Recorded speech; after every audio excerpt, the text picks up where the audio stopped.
Niger's military leaders have ordered police to proceed with the expulsion of the French ambassador after he ignored a 48-hour ultimatum to leave a week ago. In a statement broadcast Thursday on national radio, the junta said the diplomatic cards and visas issued to French Ambassador Sylvain Itte were invalidated, and thus he had no right to remain in the country. It had been given a 48-hour deadline to depart Niger on August the 25th in response to what the military leaders called actions by France contrary to the interests of Niger. France says the junta lacked the authority to order the envoy's expulsion. Let's get more on this. We are joined by Gary Amadou in Niamey and Stuart Smith in Paris. Gentlemen, both of you, welcome to the program. Thank you once again for joining us here on Africa Live. Let's start with you, Gary. Niger's ruling junta has ordered police to expel France's ambassador. What more can you tell us on this? And do you know whether the ambassador has already left the country? Gary? Yeah, what I can say is that on Wednesday, the junta, ordered police forces to go and to expel the ambassador of France, who is still living in the embassy. So yesterday, police were at the front of the embassy and they were checking cars coming out of the embassy to see whether the ambassador is in a car or not. So you know that in accordance to the Vienna Convention, security forces from the host country cannot enter in the embassy without authorization. So they have to wait at the front of the embassy to see whether the ambassador will go out or not. They have not.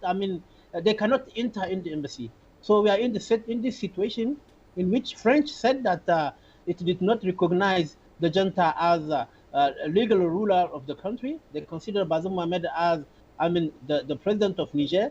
So the ambassador is still in the embassy, and security forces are at the front of the embassy's door. They are waiting to see if he will go out or not. All right, Gary, thanks for bringing all of that there to light. Let's now bring Stuart into this conversation. Stuart, thank you for standing by. Stuart, this move marks a further downturn in relations between Niamey and Paris. What has been the reaction from the government? And if indeed the ambassador is expelled, what do you expect from the government? Stuart?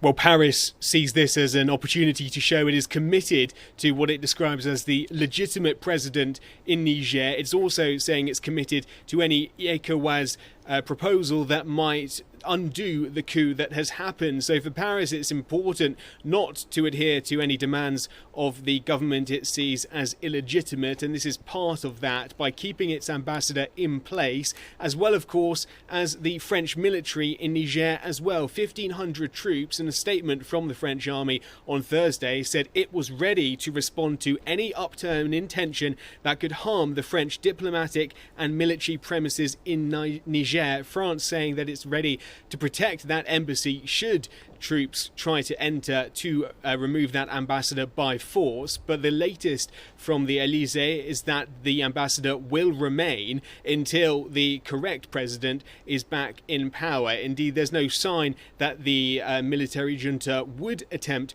to remove the ambassador by force, and France is making a statement by leaving the ambassador there. If we look at a reasonably similar situation in Burkina Faso, it took around 3 to 4 weeks before eventually France did give in to government demands from the leaders of the coup d'etat to eventually recall that ambassador. So this isn't by any means the final word.